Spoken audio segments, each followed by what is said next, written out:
Alleged goal, destabilize Poland, a NATO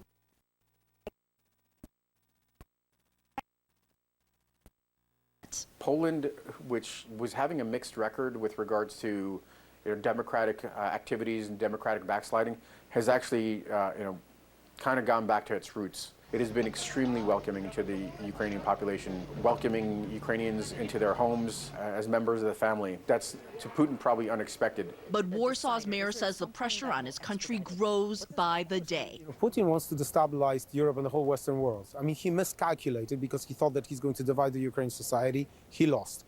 He wanted to divide us in the West. He lost. We are also waging a war against his effort to destabilize us. And we have to prove to him that we stand united, that we share the burden. We're just so thankful to Poland, says Marina Lesic, something we hear again and again from Ukrainians. Nearly 6 weeks into this war, they hope that goodwill lasts. Now, there has not been any outward sign in that break of solidarity, but remember, we're just 6 weeks into this war, Jake. The concern is that if there is another surge in migrants, another surge of refugees coming across the border into Poland, none of them will be turned away. But the question is will they be able to provide the services that they have so far? The Warsaw mayor saying that the international community has got to help. Jake. Kyung La reporting for us from Warsaw, Poland. Thank you so much. Appreciate it. From Russia's invasion to another scene of war, coming up, an Afghan-American naval reservist who spent months held captive by the Taliban. We broke the story for you when he was finally freed, and he'll join us for his very first interview since his release. That's coming up. Do your interim health? Look at that. About trains. It can be. Take it. Okay. And I told you, I'm not okay with that. I'm not. Merit as a matter of law and common sense. No president, either sitting or former, has claimed privilege regarding Mr. Navarro's testimony or documents. And Mr. Navarro has no authority to assert privilege himself. Beyond that fundamental flaw, since the election, Mr. Navarro has written and spoken widely about the subjects that are the focus of our subpoena. He's eager to tell his story, if he can do so on his terms, in a way that serves his interests. He published a book where he details the actions he took to change the outcome of the election. He writes that he worked with Steve Bannon on a scheme called the Green Bay Sweep. Its purpose was to encourage Vice President Pence to delay certification of the votes and send the election back to state legislatures. Mr. Navarro writes that he called Attorney General Barr, urging the Department of Justice to support President Trump's efforts to challenge the election in court, which Barr declined to do. Mr. Navarro notes that he kept a journal detailing this episode and other actions he took. And finally, while he was refusing to comply with our subpoena, Mr. Navarro made numerous media appearances discussing his roles in the events culminating on January 6th. Mr. Navarro has significant relevant knowledge. He's happy to share it on television and in podcasts, but he won't provide this information in response to a lawful subpoena. Mr. Navarro is in contempt of Congress and should be referred for prosecution. Thank you, Madam Speaker, and I yield back the balance of my time. Gentlewoman from Wyoming Reserves. Thank you so much. Yeah. Through all stages of life, Avera Health Plans. More modernized methods, such as drone delivery. Amazon noting their future systems plan to get some packages to customers in 30 minutes or less. So will these innovations ultimately make the post office obsolete? Well, some argue the USPS is an essential service. However, the competition will undoubtedly make profitability more of a challenge, and we will be keeping an eye on postage rates as well. Yeah, and Kelly, unlike other government agencies, the U.S. Postal Service generally does not receive taxpayer funding. Yeah, that's right, Nicole. Instead, it relies on revenue from stamps and package deliveries to support itself. All right, Kelly, thank you for that. Still ahead on NewsNation Rush Hour, Oklahoma lawmakers passed one of the country's most restrictive abortion bans, effectively making the procedure illegal except in medical emergencies. How pro-choice advocates are working to stop that bill from being signed into law, and why people in Texas could also be affected. And after 30 years, investigators have identified the I-65 killer, the new technology that helped them solve this case.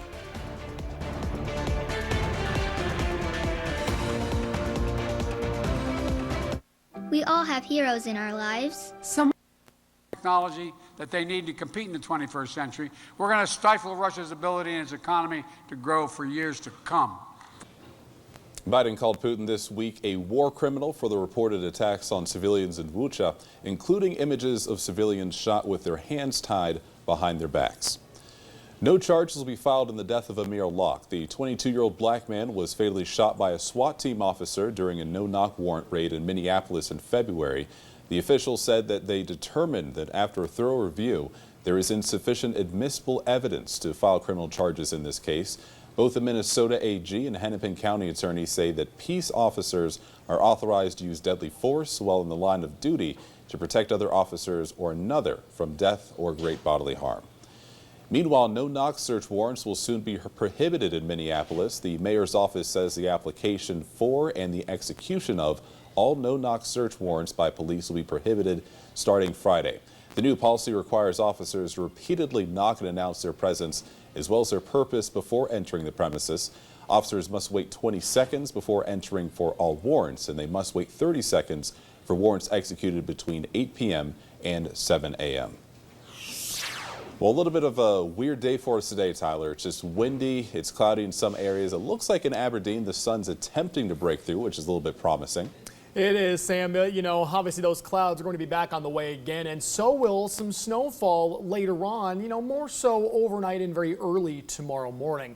But here's what it looks like across the region. Most of us have a lot of cloud cover. Some of us, like you mentioned, in Aberdeen and even in Pierre, trying to show a little bit of blue sky. But kind of a little bit misleading because we know more precipitation is on the way. And again, most of us are under those clouds at this hour. First alert live Doppler radar showing a mix of sun and clouds in northern South Dakota. Most of us otherwise overcast, and all the precipitation so far is off to the north and east. We are in the 40s. All of us are cooler than we should be this time of the year. Mobridge, a little bit warmer for you. You are at 50 degrees. And the wind is coming in from the northwest, very, very strong. These are just the sustained wind speeds, and they're between 25 and 40 miles an hour. That's why we have high wind warnings and wind advisories in effect tonight through the day tomorrow, and we'll finally get a break by Friday. The next big thing will show that we have some winter weather advisories for the day tomorrow, starting to really impact northeastern South Dakota into southwestern Minnesota. These are the locations that we're going to be seeing snow actually accumulating and impacting travel. We'll talk about how much snow is on the way coming up in just a few minutes, Sam. Thank you, Tyler. Since the start of the oil boom, methods of extracting oil have been evolving. In North Dakota, new techniques and technology are increasing productivity of wells and improving the long-term outlook. Michael Anthony with KFYR, our sister station North Dakota, explains. North Dakota is not running out of premium drilling locations. In fact, they are growing according to data collected by the North Dakota Pipeline Authority. 3,000 square miles of acreage were added to the core or Tier 1 area, which is the most productive part of the play. That means areas once thought marginally attractive could now produce at the same level as a Tier 1 well. They're lowering the break-even costs in those areas, and they're essentially adding more inventory to their portfolios that can be attractive even at lower price points, which is incredibly encouraging. Improved fracking techniques and the creation of longer laterals are playing a role in that expansion. The Tier 2 and Tier 3 areas of the Bakken are not going to be developed with 2-mile laterals. They will be developed with 3-mile and perhaps 4-mile laterals. So that results in an adjustment downwards of the number of wells that will drill on the landscape. Officials say the data also shows that there's plenty of inventory available. We're anticipating decades of additional drilling work, and then again the decades of production that follows as those new wells come online. Currently, the state has about 17,000 producing wells, and officials expect that number to more than double in the next 2 decades. Members of North Dakota's Industrial Commission say with decades of life left, the state will continue to play a major role in achieving energy independence while having some of the best investment opportunities for producers. We have the opportunity to see some more snow. Surprise, surprise in spring. Tyler explains one more time in his first alert forecast right after this. Really upset Carl last time. It's not pro-Russia to be anti-war. So you have to be very careful about how you categorize people. Well, I have yet to meet a pro-Russia person. There are some who are in their narrative. Why name them? Well, you're trying to make. Why You know out what them? you're doing? You're subtweeting, Geraldo. You're subtweeting. It's not a good look. Well, meaning what? Meaning you're subtweeting right now. No, I'm saying it right to you. We have so many things on our plate with immigration and inflation and so forth. Can the American people stay focused on Ukraine, Dana? Well, I think that's probably Zelensky's concern, right? That the West will tire of this. That we have a lot of things that we have to deal with, but America can do that. That America always does that. And I thought that Linda Thomas-Greenfield, our ambassador to the UN, did a really strong job yesterday. And then as to Sean Penn, I love it when Sean Hannity does these interviews because it gives you a chance to just sit back. And he does it periodically. And it's always like somebody different. You get a lot of eyeballs, and then you have somebody like Sean Penn, he was there, he saw it, and a lot of people around the world are wondering, how does this guy go from being an actor and a comedian, and then he becomes this leader that everybody wants to know about? He has a 77% approval rating around the world.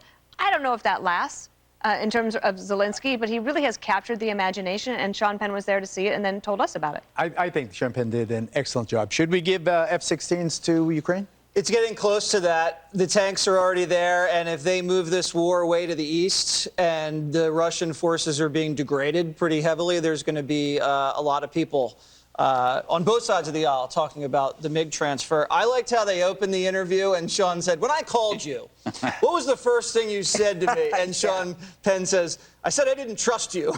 And it was great, because then he said, and so what? Mistrust is petty. We're talking about war and peace here.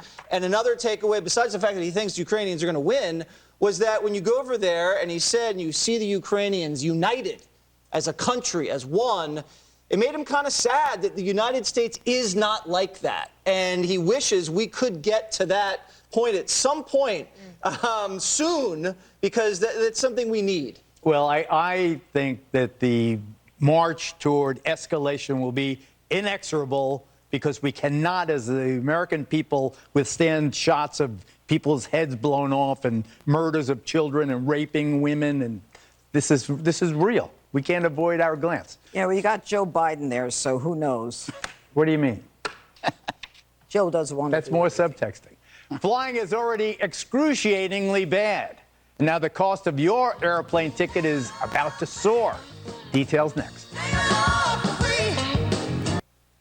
You know, this is a massive investigation. They've already brought in a lot of resources, but at this point, it's really a little bit about docket management, because you have all of these cases that need to be brought forward, but you have all of these cases that still need to be brought to fruition. There are more than 500 cases outstanding that haven't either resulted in a guilty plea or some sort of plea deal or gone to trial. And, you know, as these cases go on, they're going to have to figure out where they're going to spend their time as these cases move forward. But in the meantime, we have all these cases sitting out there that the sleuths are waiting for action on.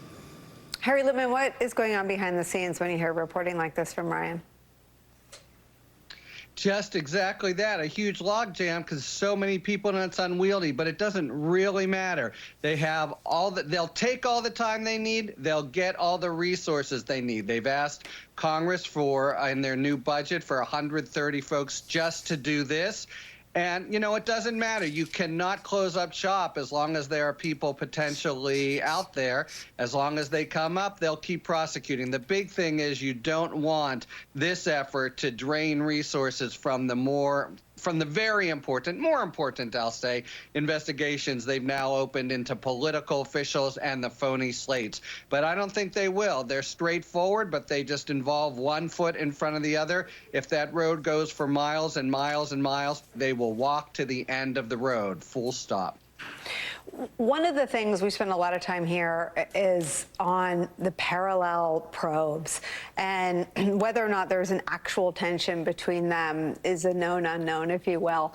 But in terms of their public posture, obviously one is a congressional committee with a lot more latitude to do things publicly. One operates by law and by its ethos privately. I want to show you something Liz Cheney said about that more public probe, the 1-6 committee probe, about what is going on with this refusal to comply with congressional subpoenas. Watch. In the case of both of these witnesses, Mr. Speaker, the committee would rather have their testimony than have to move this contempt citation. When you hear my colleagues attack the Select Committee, remember, Mr. Scavino and Mr. Navarro have chosen not to appear. They did not have to make this choice, but they did. In America, no one is above the law. Neither Mr. Trump, nor Mr. Scavino, nor Mr. Navarro is some form of royalty. There is no such thing in America as the privileges of the crown. Every citizen has a duty to comply with a subpoena. Among the many other really vital functions of this committee, Harry Littman, one of them has been to see a Republican, a Cheney at that, become a one-woman pounding of the drum for the return to the rule of law. And this very idea she's talking about, that no one is above the law, not Trump, not Scavino, not Mr. Navarro. What does that portend? And first of all, does DOJ see it that way? And if it does, if this, then that, would you expect prosecutions for contempt of Congress? Let me get to that in a second. What does it portend? It portends a great set of hearings because she's there, Kissinger is there, but we don't have people in the peanut gallery, Republicans, to just interrupt at every moment. So when they start later in the spring, they're going to be more dramatic. Second, her point about they'd rather have the testimony, man, is that true as to Scavino and Meadows, probably the least replaceable witnesses in the whole probe, and the cost of contempt is they're pretty much taken out of commission. Remember, Scavino is at Trump's shoulder the entire time of January 6th, and he can give information as nobody can. Will the DOJ prosecute? Look how long it's been with Meadows, and there's indications that that's because of some opinions in the Office of Legal Counsel, but in no court, that what we thought was a kind of a crazy claim that you can just not show up at all. There may actually be some support for that in the DOJ annals for very senior officials. Where's a guy like Scavino show up there? And he, I think, is by far the more important of the two. On the one hand, you know, he's a former caddy who's basically just there to sort of, you know, get stuff for Trump. On the other, the deputy chief of staff. He'll run the same claim, and we will see. He's the harder case and the more important case than is Navarro. Ryan Riley, do you have any insights into the pace of decisions on these referrals? The Bannon prosecution is underway. The Meadows one seems very much stalled. Yeah, I think Harry sort of nailed it there. It was a lot easier decision sort of with the Bannon case because he wasn't a White House official. He hadn't been in the White House for years before the subpoena. But I think that, you know, just broadly speaking, the committee does have a lot more leeway to go down past that DOJ and the FBI have to, you know, not check a lot more boxes for before they go down. It's a wider spanning probe. And I think that, you know, we're going to see these cases continue to come out from DOJ as they build and build. But, you know, they have to stay within that framework of potential violations of federal law, and there's going to be a lot of checks and balances instead of just the committee vote over on the House side, where they can sort of decide to explore what they want to explore and look into issues that they think need to be brought to the public's attention. Ryan Riley, Harry Littman, thank you for spending some time with us. When we come back, we'll go live up to Capitol Hill as the House of Representatives gets set to vote to hold 2 Trump advisors in contempt of Congress. Stay with us.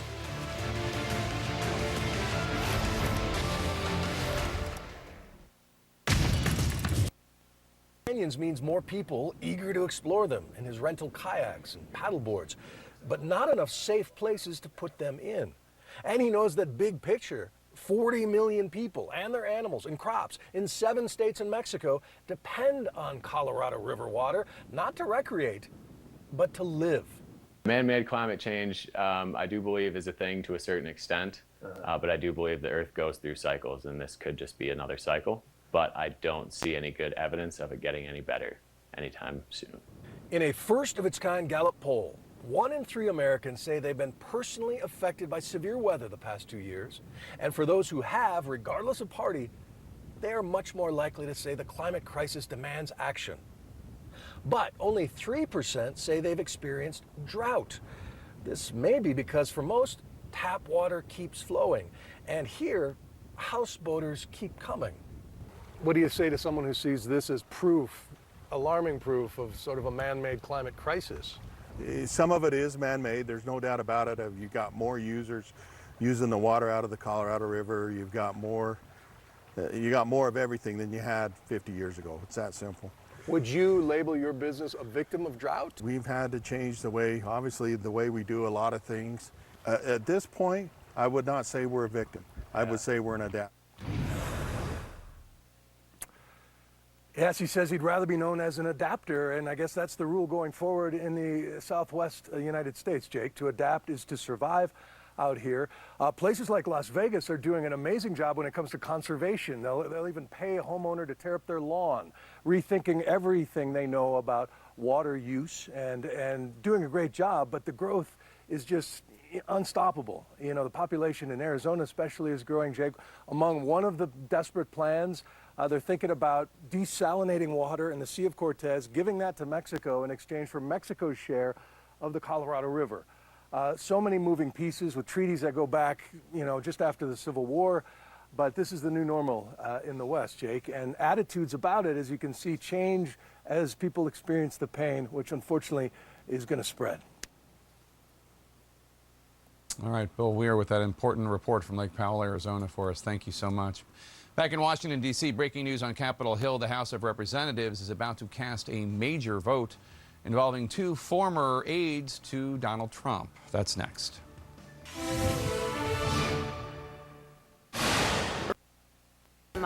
So let's all come together as a community and make a difference in someone's day. So remember, stay positive, be kind, and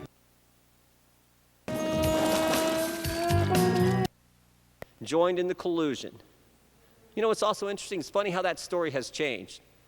18 months ago, started off, wasn't his laptop. Quickly switched to, well, it was his laptop, but it was Russian disinformation. And now it is, well, it wasn't Russian disinformation, but Joe Biden had nothing to do with it. Now it was, well, Joe knew what was going on, but he wasn't really involved in anything wrong. Ron Klain told us that. Chief of Staff told us that Sunday.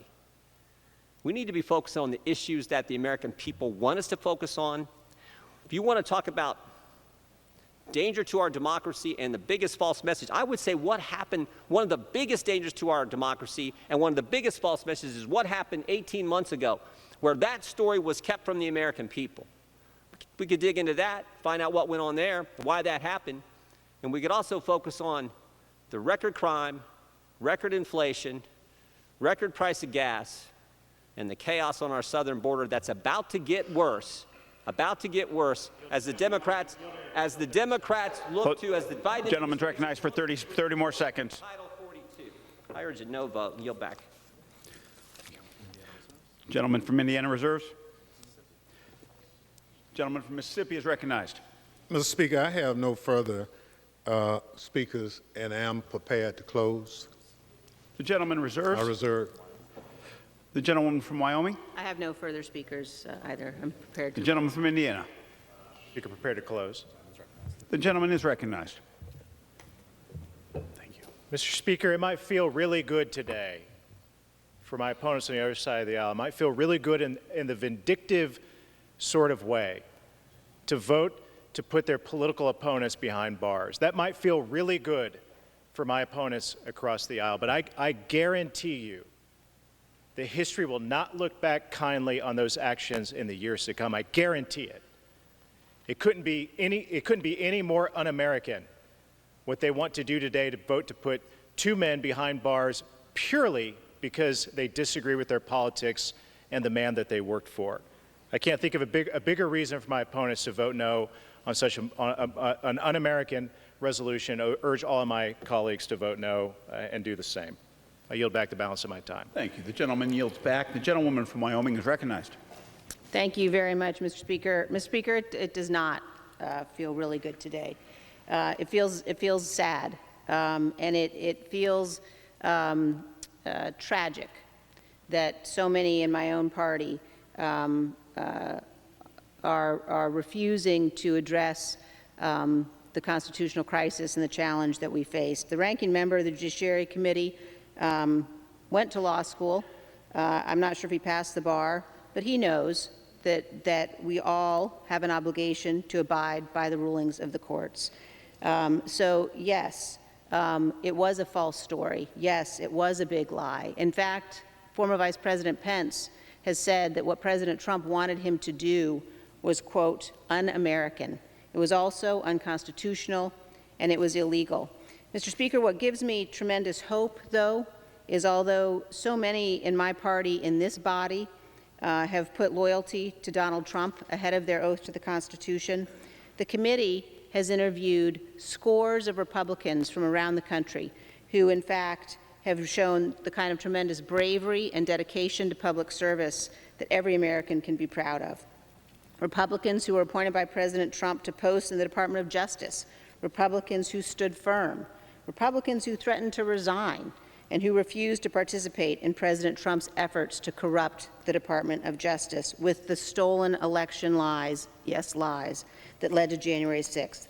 We've heard from Republicans serving in state legislatures and state and local governments who also stood firm. Mr. Speaker, it is crucially important that this body hold these gentlemen in contempt. It's crucially important that they have to abide by their subpoena. I urge a yes vote, and I yield back the balance of my Gentleman's time has expired. The gentleman from Mississippi is recognized. Thank you, Mr. Speaker. Mr. Speaker, let me say for the record, if there's any member on the other side who feel the strength to come and testify before our committee, I invite them right now to let us know, and we will gladly entertain whatever information they have as to what happened on January 6th. Some of them ran out of this building fearing for their life. So there's no question that something happened. And House Resolution 503 says, absolutely, we have to find the facts and circumstances as to what happened and why, and make recommendations. And that's what we have to do. We have the constitutional power to issue subpoenas.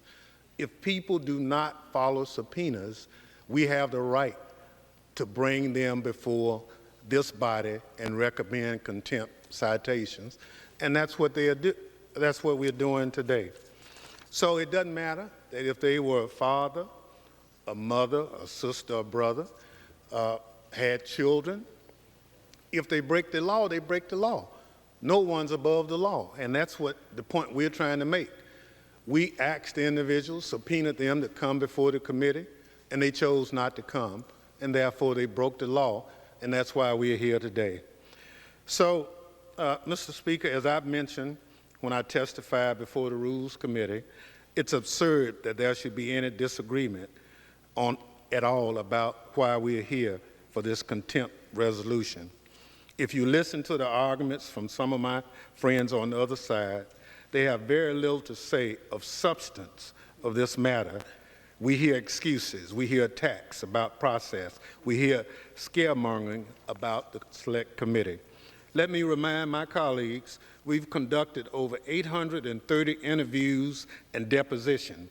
And again, I invite any of them to come talk to us if they want to.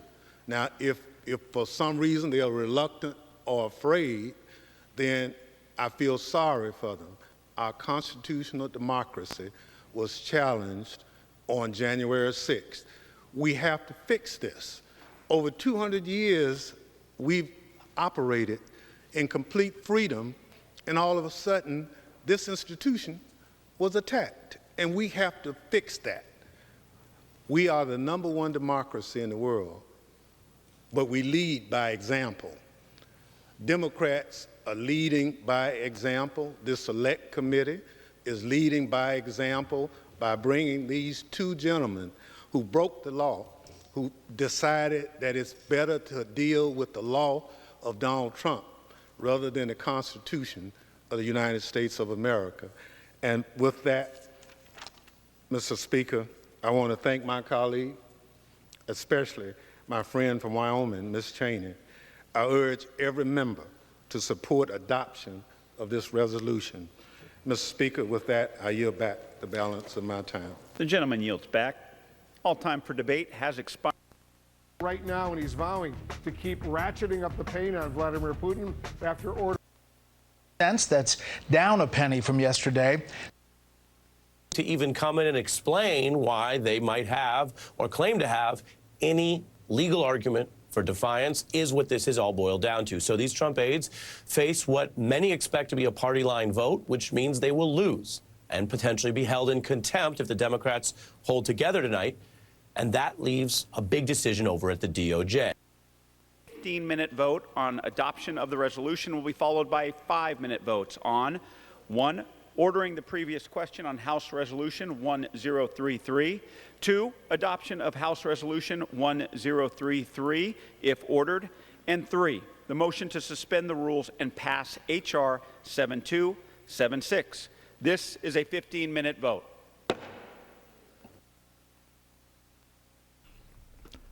So a vote now on the floor of the House on whether to hold those former Trump administration officials, Peter Navarro and Dan Scavino, in contempt of Congress for refusing to comply with subpoenas issued by the January 6 Select Committee.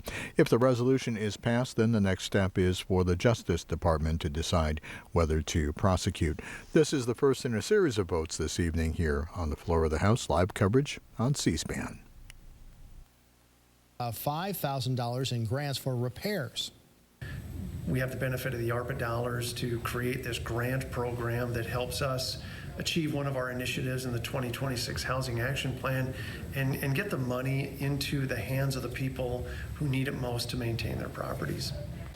Digital reporter Ray Yost has a closer look at the grant program in a KELOLAND.com original story on our website.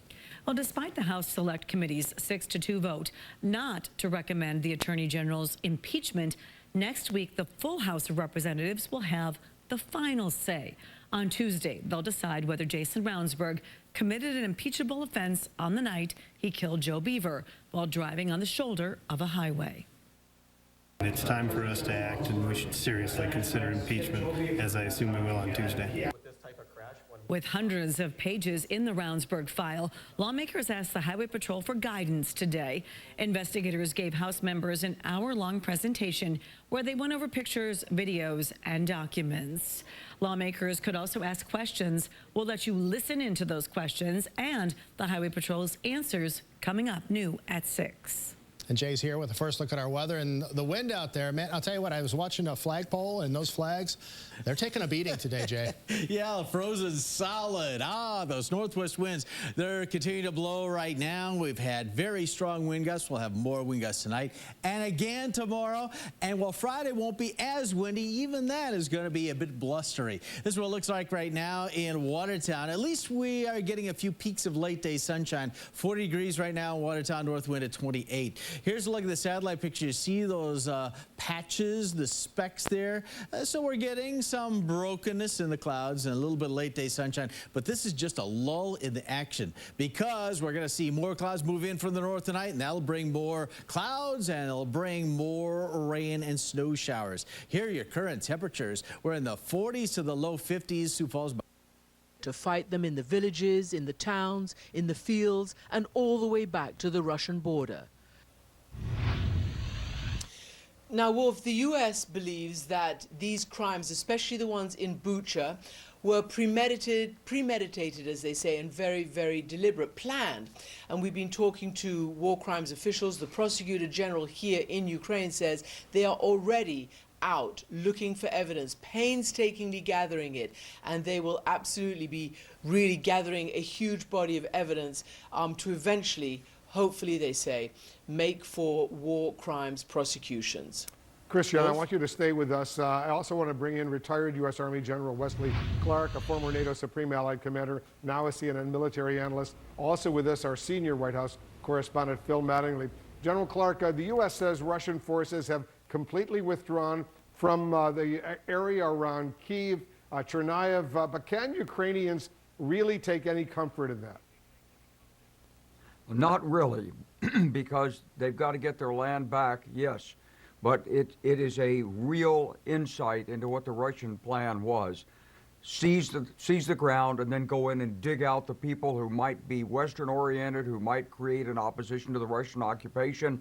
Take what you need, kill as many as you need to. And what happened north of Kyiv is they didn't dispose of the bodies well. We have no idea what's happening in Mariupol, where they've pulled tens of thousands into Russia. What's happened to those people, or the ones that have been disappeared down in Mariupol? This is a horrendous war crime. But, Wolf, this is what Putin said he was going to do. He wants to eradicate Ukraine. That's what he said. And we knew before the war started. He had lists. How many lists? How many were on it? We don't know. Of the people he wanted eliminated when the Russians came in.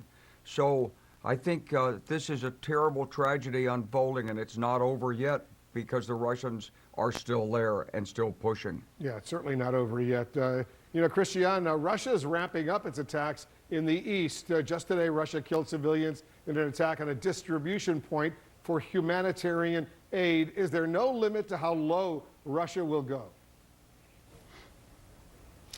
Well, you know, just as we've seen in these liberated towns and villages around Kyiv, where they really believe, the U.S., that they will be able to pinpoint what units were responsible for what happened there, this is the kind of pattern that's going on around the country. And it's twofold. Really, it's their random bombing of civilian targets and towns in order to try to get these towns and the people to surrender, to reduce their morale, to, you know, just to really sort of lay into them, particularly while their proper ground offensive doesn't seem to be going very well. I think the biggest problem is going to be now in the east, and as many military analysts have said, that it is a window of opportunity right now as Russia seems to be struggling, regrouping, slightly on the back foot in most of Ukraine in order to put its major force and its attention on the east. This window of opportunity for the West, if they're serious about helping Ukraine defend itself, and if they really do believe that it is a strategic and existential necessity for Putin to lose this, this is the window of opportunity to pour in the kind of defense that Ukraine needs to hold on in the east. You know, Phil, President Biden, he vowed today to ratchet up the pain for Putin. So what does that look like? Well, we've seen today in sanctions that world leaders are responding to the atrocities in a coordinated manner. The G7, the EU, the US, all rolling out new sanctions that are far sharper than any that have been imposed up to this point. They're the harshest sanctions possible on two of Russia's largest banks. The president banning all new US investment in Russia from now to pretty much whenever at this point, and also targeting individuals the closest to President Putin, including his two oldest daughters, the daughter and wife of Foreign Minister Sergei Lavrov, and making very clear this is not the end, but only likely the beginning. Take a listen. There's nothing less happening than major war crimes. Responsible nations have to come together to hold these perpetrators accountable, and together with our allies and our partners, we're going to keep raising the economic cost and ratchet up the pain for Putin and further increase Russia's economic isolation. And Wolf, that isolation is expected to only be ramped up in the days and weeks ahead. U.S. officials still in continuous consultations with their allies about new sanctions, potentially targeting energy. One thing to note on targeting President Putin's two oldest daughters, U.S. officials feel very firmly that Russian officials have been trying to shield their money through family members. That has made them very real targets for sanctions, Wolf. Good point. You know, General Clark, do you expect Russia to use these same horrible, brutal tactics in the eastern part of Ukraine as we've been seeing around Kyiv? Yes, we can expect that. That's Putin's plan. It's top-down driven. He's got military intelligence units with these combat units that go in. As Christian said, part of it's recklessness, part of it's an attempt to intimidate, but behind it is this sinister effort to eliminate potential Democratic forces that may be left behind there. And he's settling scores. And Wolf, with all due respect to the administration, I think the sanctions and the tightening of the work and the work with the allies, it's fantastic. But we've got to stop what's happening. This is the tip of the iceberg that we've uncovered, and there'll be much more. Those weapons have got to get into Ukraine. We're talking tanks, artillery pieces, aircraft. They've got to be able to stop the 200 sorties a day that are being flown against them in the east right now by the Russian Air Force. And the equipment's not flowing fast enough. We don't know what it is. Is it bureaucratic red tape? Is it allies arguing about give us M1 tanks if we give up our 270 T-72s? We don't know what that is, but it's liable to be the crucial element in determining whether we can stop the war crimes or whether this is just the beginning of a horrible ethnic cleansing campaign by Vladimir Putin. And get that equipment in there so they can stop all the killing of these men, women, and children for no reason at all. Christian, the President Biden today warned in very strong terms that this war potentially could continue for a long time. Should the world prepare for what could be not just months, but maybe a years-long crisis? Do you know, that's exactly what the NATO Secretary General Jens Stoltenberg said today, that this could go on for months and even longer than that. And, you know, people have even warned that whatever it looks like right now, Putin may not have given up his ambitions for Kyiv, depending on how he does in the east. So I think nobody is really out of the woods here. And I do believe, you know, as General Clark says, that there will be much more evidence of this kind of thing, because this is the modus operandum of Putin's ground wars, of Putin's wars, period. He uses ground artillery in the way that we've seen it. He uses the air in the way that we're seeing it here. Again, we keep referring back to other pieces of hard evidence, whether it's Syria, whether it was Grozny, whether it was all these places. And remember, and Wesley Clark knows this so well because he was right there, this is 30 years since Bosnia. 30 years ago this month, the siege and the war in Bosnia started. It was the same kind of war on a smaller scale, but exactly the same motivation. General Clark said ethnic cleansing. That's what happened in Bosnia. It's a political ideology that is fought on the backs of civilians, and that is what they do. And I assume war crimes trials will be coming forward, at least at some point. Guys, thank you very, very much. Just ahead, as we see more gruesome images from Bucha, are world leaders more willing now to call it genocide? I'll ask the Prime Minister of Norway for his take. He's standing by live. We'll be right back. You're packing a Women's basketball coach Paula Kruger, who was one of the pie tossing recipients, says this can benefit new opportunities for each department. We can use that to enhance things. You know, for us, we're having an opportunity. We're going to go to Florida over Thanksgiving next year, and so anything that is given in Given Day helps with that opportunity to travel. Businesses in Aberdeen, like the Plaza on the Market, are also supporting Given Day by donating a portion of sales to the university. Northern provides opportunities for students to get invested in Aberdeen, and when they get invested, they want to stay in Aberdeen. And that's incredibly important to have the next generation here as leaders and innovators and business people.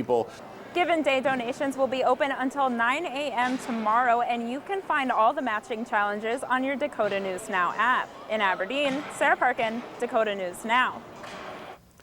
Another one of those special days where you can find your trash and recycling bins in the neighbor's yard. We'll find out if the wind is going to calm down anytime soon. Phil's First Alert forecast when we come back here at 5.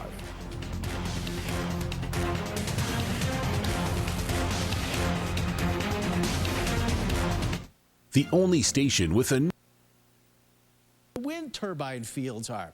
Lows tonight, the low 30s with those strong northwest winds. Tomorrow, more strong northwest winds. Highs in the low to mid 40s. First implemented this policy back in 2003 to address the league's diversity efforts. News Nation has reached out to the NFL, who has not responded to us or said anything publicly on the letter. Nicole? All right, Sloan, thank you for that. Still ahead on Rush Hour on the Hill, the U.S. Postal Service getting a major makeover. It's an effort that has supporters on both sides of the aisle, something that is seemingly rarer and rarer in D.C. these days. So why were lawmakers able to put partisan politics aside for the Postal Service? And later, Brian Enton takes us inside the homes of people working at Disney World. He'll answer questions live about why these employees say there is a Disney housing crisis.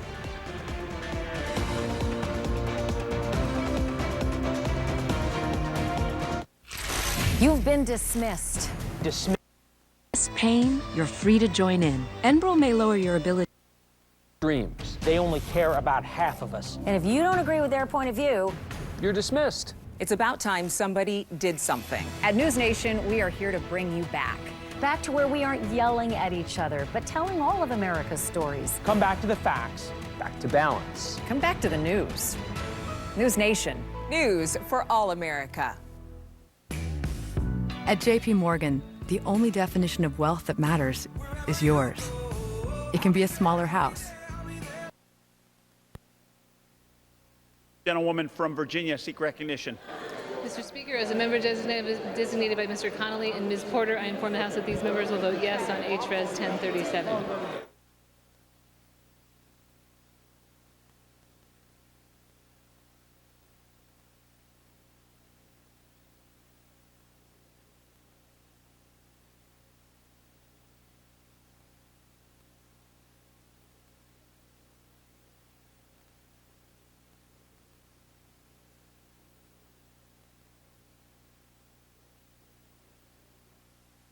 Crinkle fries deal. RB. Volunteer to go down to the DOJ and prosecute the insurrectionists like his hero, Robert Jackson. Do you think that that could work? I mean, they clearly need the help, and it's not like Tom Cotton is doing a whole lot right now. I think that's a good idea. Yeah, there, you put it out there. People can hear you. Like Peter Navarro, Peter can hear you when people can hear you when you speak on television, Ellie. So that idea will go out around Washington. Michael, Ellie has the vim and vigor of someone who cares deeply, doesn't take himself too seriously, but has the concern that I know you and so many others do, Michael, which is if people can publicly stage this kind of trespass, insurrection, violence, chanting "Hang Mike Pence," and there's video of them and they're not picked up, what message does that tell them for next time? What is the risk of Merrick Garland here basically doing, and again, these are the numbers. I'm not offering an opinion. Everyone's got opinions. That's not really the best use of my time. I'm offering reporting, Michael. It's a half-done project by their own numbers of open cases uncharged or unresolved. Some of them might not be charged, but they'd be declamated. But either way, it's not done because they're not getting it done. Well, here's the vinegar to my friend's sort of vim and inspired thinking. The vinegar is this sucks. This just sucks all around. We watch this. We watch people create, engage in criminal activity. And those in certain communities around this country know that when stuff goes down, you don't get to go home, right? So all of a sudden, you got people getting back on their buses that were chartered for them by a political party to get them here to storm the Capitol. They get to go home, and here we are, as Ellie says, 15 months later, and our Justice Department is saying, well, we're just finding out we don't have enough people to prosecute. We're finding more people who committed wrongdoing. Well, if you had your television on January 6th, you knew what those numbers were. You knew what this was going to be like. I don't think there has been a very serious ramping up here to understand exactly what this moment meant for the country, because it's all been clouded by the politics. No one wants to threaten the structure of things because, oh my God, it involves a former president or it involves a former chief of staff, or, oh Lordy be Jesus, what are we going to do because it's part of the political family of Donald Trump? Call those people up and get them in front of a lineup and do what the criminal justice system requires you to do. You're not going to think about it when there's a riot over in Watts or over here in Southeast D.C. Nobody's going to say, okay, y'all go home, we'll call you back later. That's not how it works. And we watch that. And so the part that sucks for so many Americans is how frustrating it is to hear people parse and pretend and allocute to craziness and act like we're not watching them do that. So yeah, the vinegar is January 6th will die this November, on the first Tuesday in November, when the country decides to give power back to the party that caused the damn insurrection. And what do you think they're going to do with it?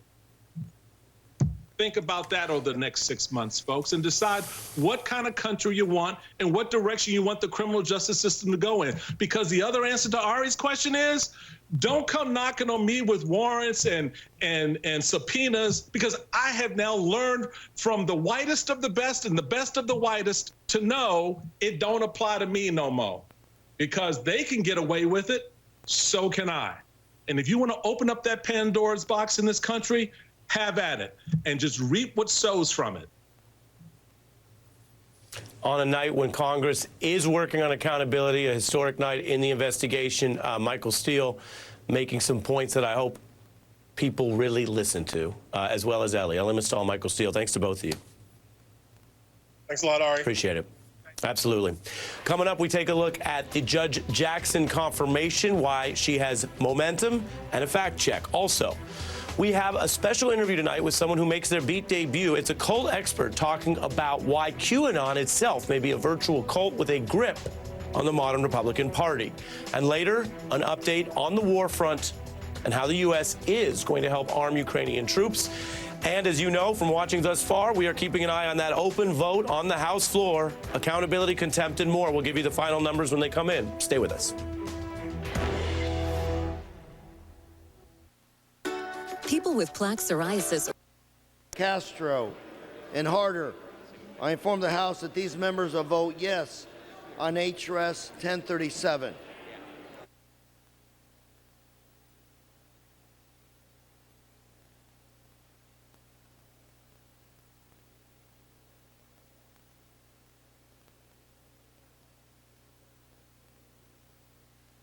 Republicans are pressing the 51 former intelligence officials to identify the people they communicated with about that public statement in the final days of the 2020 campaign and to produce all documents and communications related to it.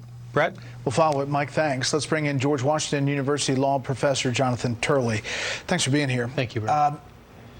It's tough to see all of these mentions of Joe Biden, and we've seen several of them, without the possibility that the Attorney General says, wait a second, we've got to do a special counsel here.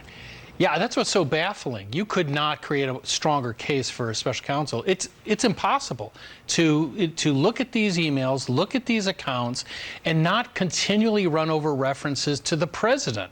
There's even emails, one email says don't use his name, and instead they call him Celtic or the big guy, or they use an initial.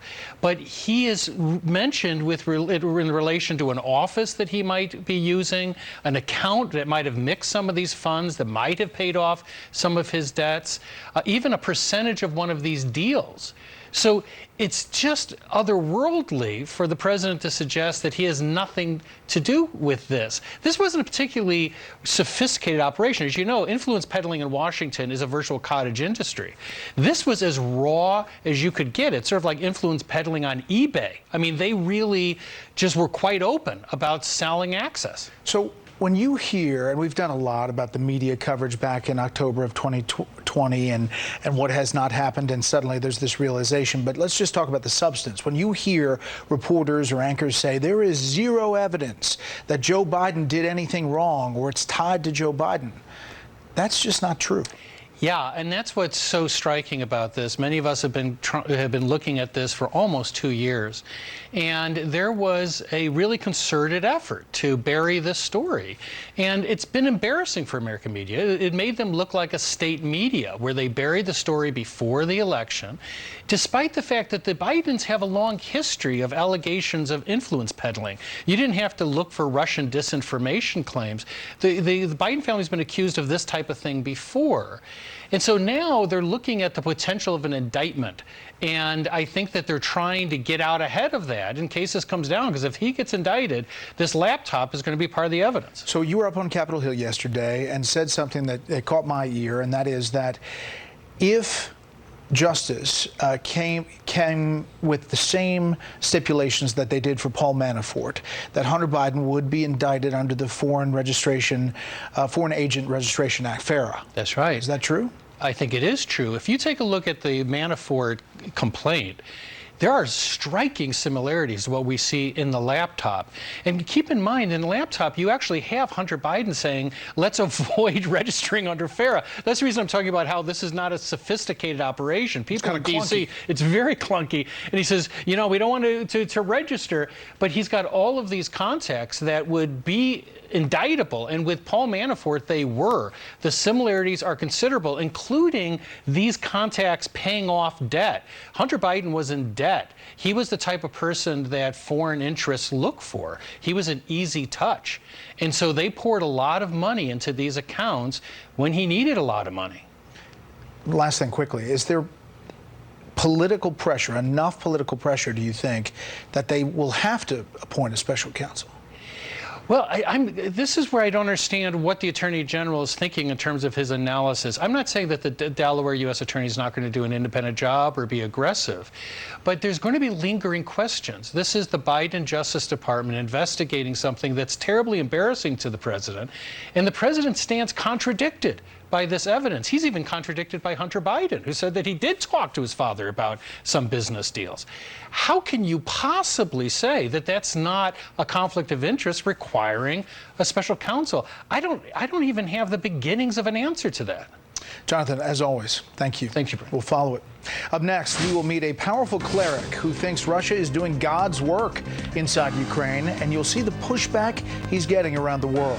Plus, the latest moves by the House panel looking into the Capitol riot of January 6th, focusing on 2 former aides to then-President Trump. And later, a detailed Defense Department report chronicling the effects of interacting with UFOs. You heard that right, UFOs. You don't want to miss this update.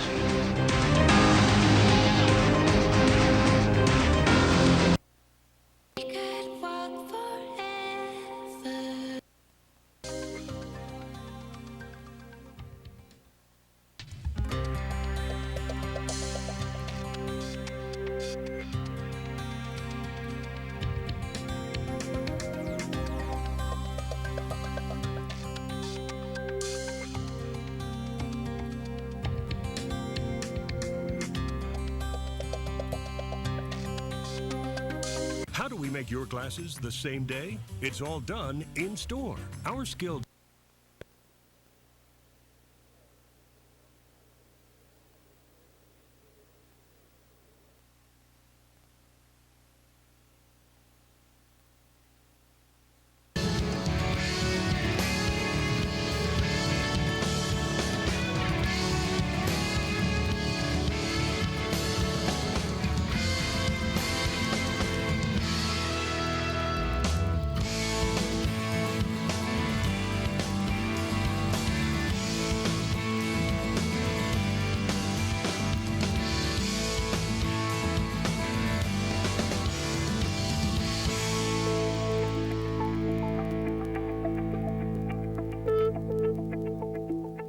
Today, local hiring is more challenging than ever. With higher sauce. So savings, it's about the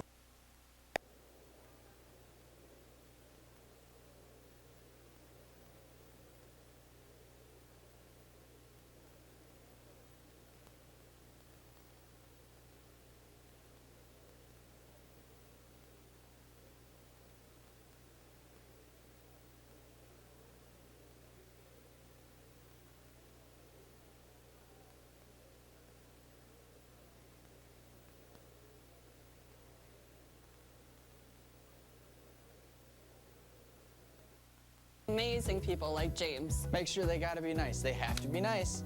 Join the SIOUX family. Nearly half the size. Be wise all. Safe. But with Northwestern... Save up to $700. Wonderful journey. An Eleanor Wonders Why event. It's a saying. It's a promise we've made at Dakota News Now. Now we're expanding on that commitment and giving you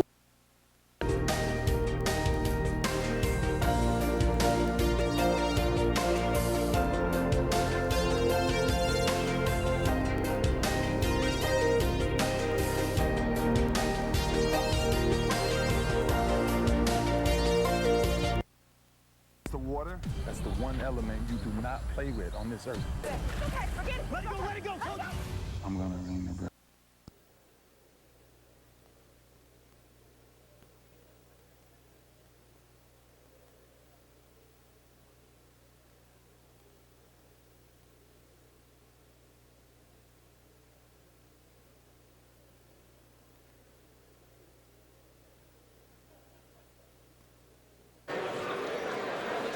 Yep. Yeah. He's talking.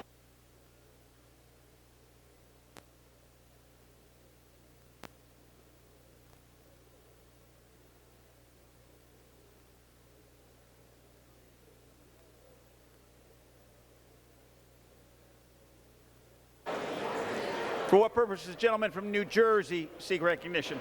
Mr. Speaker, as a member designated by Mr. Albio Series, Mr. Donald Payne, Ms. Lucille Roybal Allard, Ms. Ann Kirkpatrick, Ms. Bonnie Watson Coleman, and Mr. Josh Gottheimer, I inform the House that these members will vote yes on HRES 1037.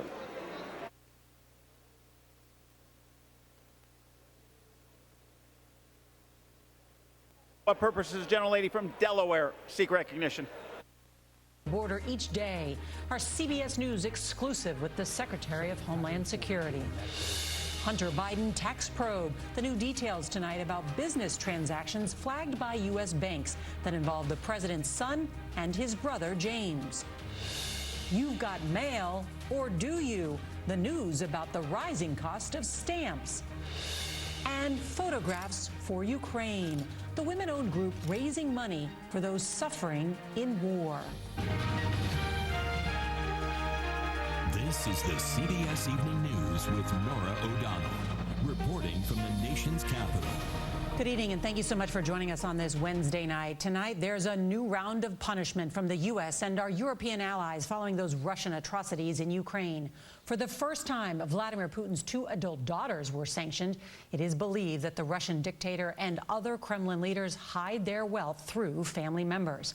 These latest sanctions come amid Russia's escalating brutality in Ukraine, including alleged war crimes in the port city of Mariupol.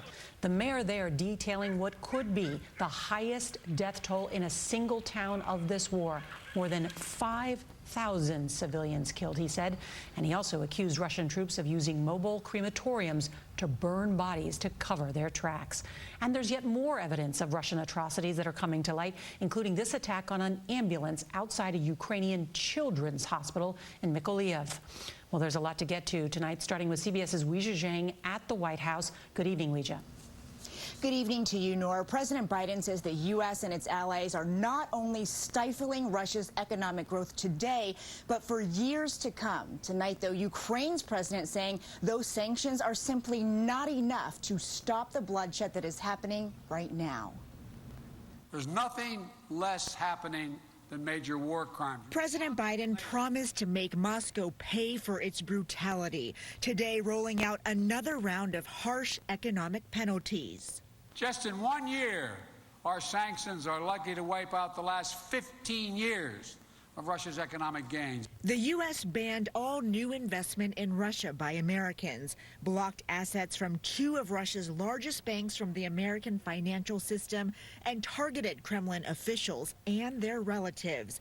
The U.S. also sanctioned Vladimir Putin's adult daughters, Maria Putina, a scientist, and Katerina Tikhanova, a former acrobatic dancer, both billionaires living in Russia and rarely seen in public. The U.S. also leveled its first criminal charges against a Russian oligarch today, Konstantin Malofeyev, accused of evading sanctions. Millions of his assets in the U.S. seized. These oligarchs and their family members are not allowed to hold on to their wealth in Europe and the United States and keep these yachts worth hundreds of millions of dollars, their luxury vacation homes, while children in Ukraine are being killed, displaced from their homes every single day. But the sanctions so far have not targeted Russia's energy sector, the country's biggest moneymaker, and the ruble is now back to its pre-invasion worth. Ukraine's President Volodymyr Zelenskyy dismissed the tough rhetoric around sanctions today and criticized world leaders who still think that war and war crimes are not something as horrific as financial losses. Meanwhile, Treasury Secretary Janet Yellen said the war and the sanctions are causing economic pain around the world. Russia's invasion disrupted the flow of food for millions of people around the world and caused prices to spike.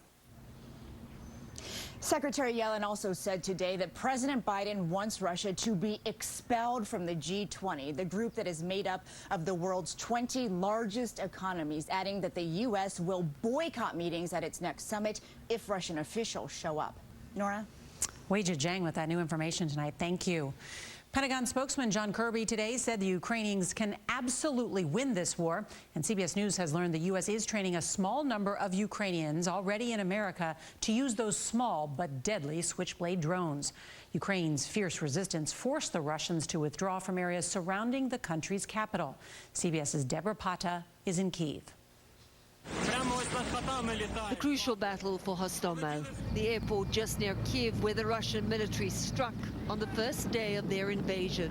This senior lieutenant watched Russian paratroopers spill onto the tarmac as attack helicopters attempted to take over the airport. I was running between this and that entrance, firing at those helicopters. Starsky, as he's known on the battlefield, and his unit mounted a fierce resistance over 3 days, then an improbable victory.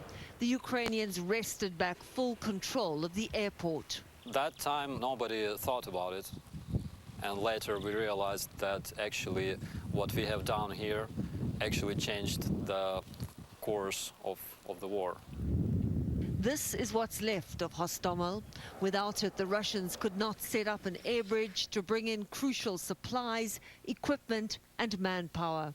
It slowed them down, but did not stop them executing hundreds of civilians in Bucha, just 3 miles from the airport.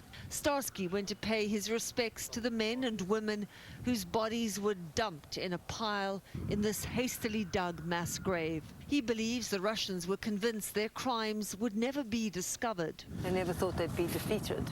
Of course, and those bodies weren't supposed to be found. He's now worried about Vladimir Putin's next step. We're preparing for chemical warfare because we have information Russian officers received antidotes from their own chemical weapons. His information is that it will mainly be used on the front line, but still, he worries for civilians trapped in that region. But sometimes hope does win. 1,000 residents finally got out of besieged Mariupol on a humanitarian convoy. However, tens of thousands are still trapped, surrounded by Russian forces. Nora? Very powerful reporting. Deborah Pata in Kyiv, thank you. Well, 37 million Americans back here at home and across the South are in the path of dangerous storms.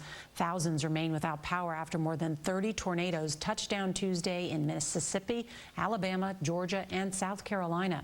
CBS's Mark Strassman is in hard-hit Bryan County, Georgia. Look at Elabel, Georgia, a landscape of ruin. On Tuesday, a tornado, the furious winds hurtling at least 140 miles per hour, makes this community unrecognizable today to residents like Ashley Drinkard. I've been crying because I literally witnessed this neighborhood basically get destroyed. The 24-year-old nurse hunkered down in her shower when the tornado hit. You thought it was over? Yeah, I absolutely did. Just because I'm upstairs, it was literally right coming through here and I could see it. Brandon, it's gonna come back at us! Residents of 4 states shared a terrifying Tuesday. Look at it. Several dozen tornadoes carved swaths of wreckage across the South. Georgia alone had more than a dozen reported tornadoes on Tuesday, only 1 fatality. We're blessed that it wasn't a prolonged on-the-ground event, but where it did hit, it is complete devastation. Recovery will take weeks. In the tornado-weary South, millions now hope for a calming rest of April after the last 5 stormy weeks. This is Pembroke, Georgia, part of a county-wide state of emergency. Behind me, workers have started repairing the shredded roof of the county courthouse. And here, too, homes destroyed, cars flipped, and dozens of people scrambling to find a place to sleep tonight. Nora? Mark Strassman, thank you. Well, on America's southern border, federal agents are bracing for a surge of immigrants seeking asylum. That's because the CDC is ending a Trump-era public health policy known as Title 42, which was used to block nearly 2 million immigrants from entering the U.S. during the pandemic. Difference. David? All right, Martha Raddatz in Washington. Our thanks to you, Martha, and to James, our coverage of the war in Ukraine for tonight. In the meantime, we turn the news back here at home into this deadly tornado outbreak across several states in the south at this hour. This system on the move tonight, already killing 2. 1 person in Texas, another in Georgia. 49 tornadoes reported across 5 states, including 4 EF2s across South Carolina, Mississippi, and Texas. Look at this tornado taking shape near Allendale, South Carolina, and barreling across the landscape there. In Elabel, Georgia, a suspected tornado ripping buildings apart there, sending debris flying. And the devastating aftermath seen right here of a tornado plowing through Pembroke, Georgia. That system on the move at this hour. The Northeast will get heavy rain from this system again from Washington, D.C. to New York City, right up into New England. ABC's Steve Osunsami tonight in Decatur, Georgia. The tornado watches will keep millions up tonight across the South. And in rural South Georgia this evening, there was already this tornado. That's the sign for the Sumter County line blowing in the wind. After a deadly 24 hours of severe weather, the governor of Georgia has declared a state of emergency. They're afraid of more of this, west of Savannah on Tuesday, when drivers had to pull off of Interstate 16. That tornado's at least a mile wide right now. Since the week began, authorities report more than 4 dozen tornadoes across 5 states. Look at that. This one tore through a golf course and took the roof off of a building.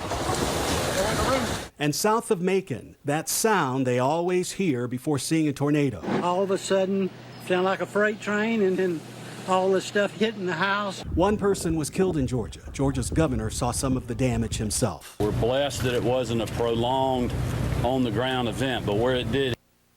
Prilosec OTC can take 1 to 4 days to fully work. Because they want to apply, do it legally. Seeking asylum in the U.S. is a legal right, but with ports of entry not processing most asylum seekers due to Title 42, some say they have no option but to cross illegally to try to make their claim. Nora? Manny Bojorquez on the border, thank you. To talk more about the crisis, Homeland Security Secretary Alejandro Mayorkas joins us for an exclusive interview. Mr. Secretary, thank you so much. When Title 42 is lifted, it could mean up to 18,000 more migrants every day. This will become an even bigger crisis. How is the department preparing to deal with it? It's very difficult to predict what that migration will be, but we are planning for different scenarios. We are then at the border surging resources. What distinguishes us from the past is the fact that we will not implement policies of cruelty that disregard our asylum laws.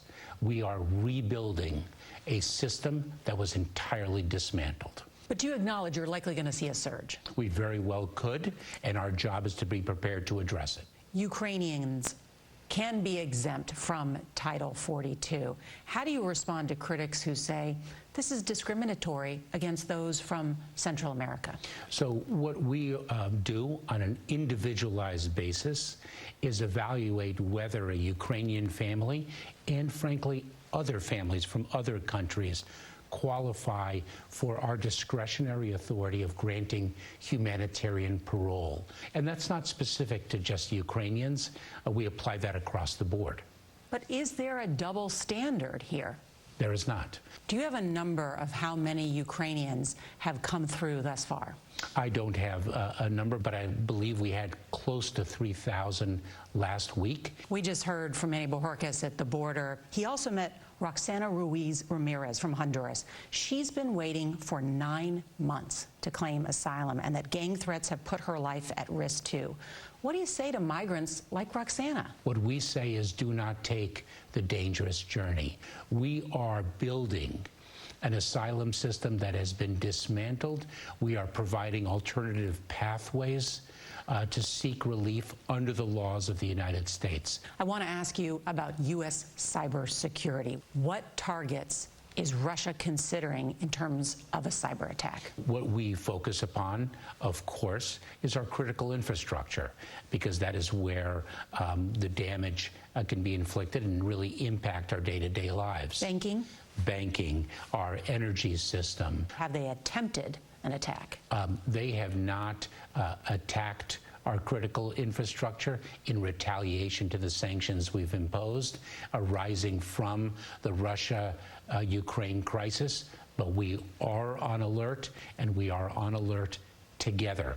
Are you confident that America could defend against any Russian cyber attack? We are preparing for an attack. We are poised to respond to any attack should it materialize. Well, Secretary Mayorkas, thank you for your time. We appreciate it. Thank you, Nora. And we want to turn now to a CBS News investigation by Catherine Herridge, who spoke with a top Republican senator who for years has been investigating the business dealings of the president's brother and son.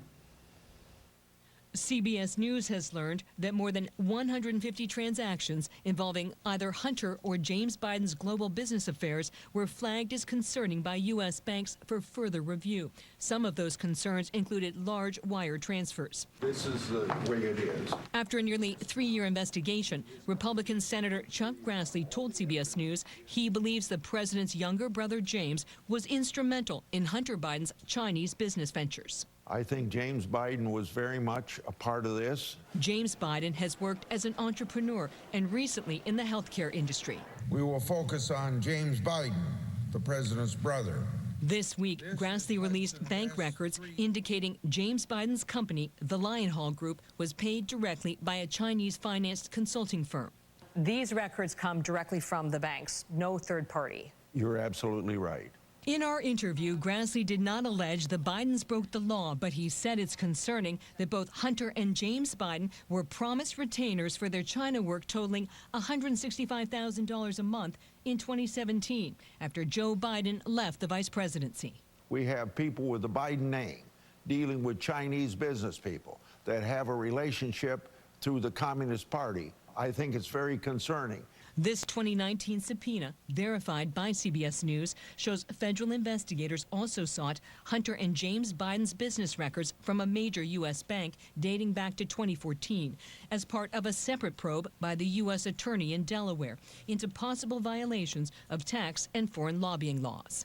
I think Hunter and James Biden should not have entered into those relationships. In the best case, those things look really bad. In the worst case, the conflicts can be quite serious.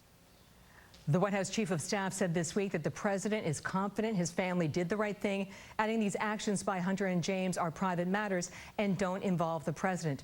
CBS News began outreach to James and Hunter's legal teams last week and received no response. Nora. Catherine Herridge, thank you. Well, still ahead on tonight's CBS Evening News, why the police officer who shot and killed Amir Locke will not face criminal charges. And inflation hits the Postal Service, how much a new first-class stamp is going to cost us all. Breast Tree gives you... Probably would have decided differently within city leadership. Well, we've had a lot of divisive issues, but I will say the more divisive the issue, the closer the council comes to having a respectful dialogue, and I appreciate that. And as the chair of the council, I appreciate the fact that the council members put me in there unanimously.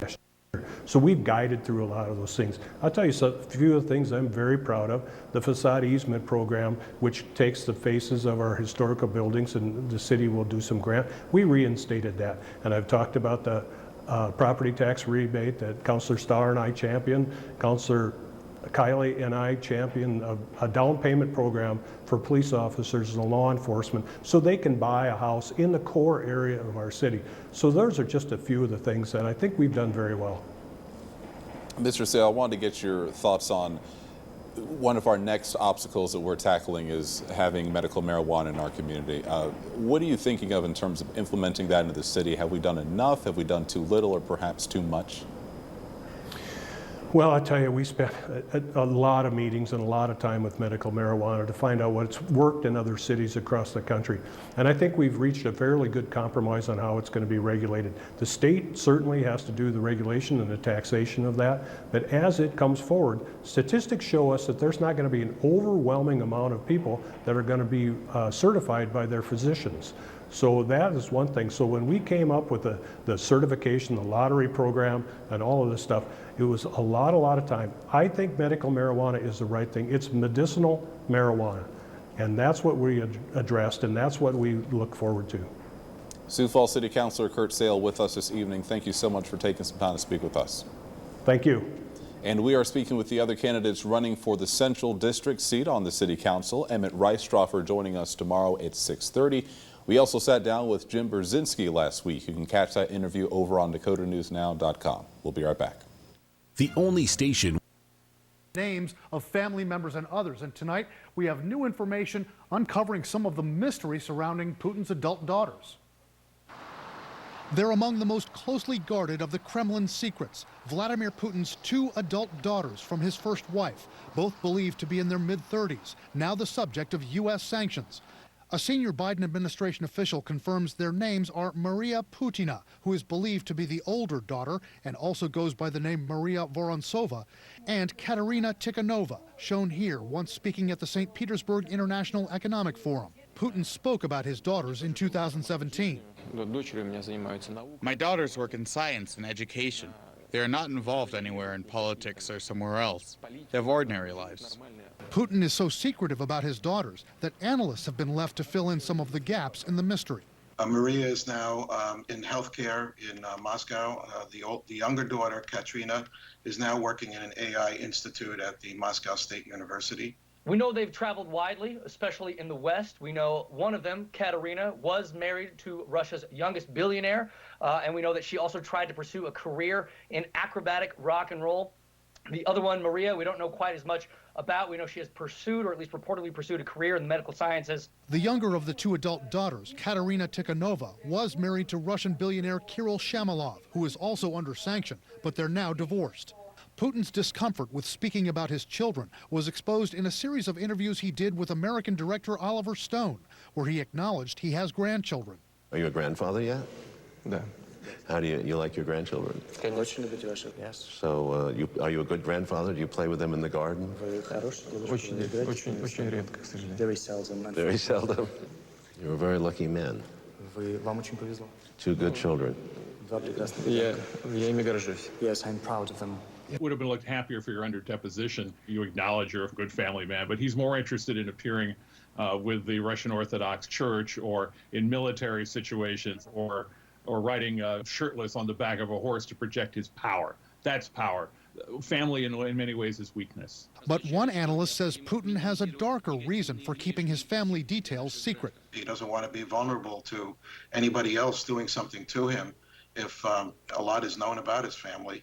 A senior administration official says the U.S. is targeting Putin's adult daughters for sanctions because officials believe many of Putin's assets, his money, his luxury possessions, are hidden with family members. He's keeping bank accounts, he's keeping shell companies, he's keeping large-scale purchases in the names of not himself, but those around him. Analysts say there's also Putin's ex-wife Lyudmila, the mother of Maria and Katerina, who also may have accounts and other places where Putin is hiding his assets. One expert who tracks Putin's finances says he does not believe that Lyudmila has been placed under any sanctions yet, but he says that could be coming as the U.S. seeks to ratchet up the personal pressure on Vladimir Putin. Wolf, very interesting, Brian. Thank you very much. Stay with CNN for much more on the war in Ukraine. Up next, there's breaking news in the January 6th investigation. Here's to real. Fellow at the American Enterprise Institute. Okay, Katie, there's a thought that Russia's getting away with stuff even as these sanctions are building up.